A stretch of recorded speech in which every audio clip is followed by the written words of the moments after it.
or sino po ba yung pinibigyan natin ngayon ng kasiyahan?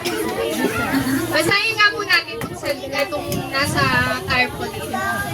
Babasa po. Celebrating Jesus. Ang hina po. Pakiulit nga po.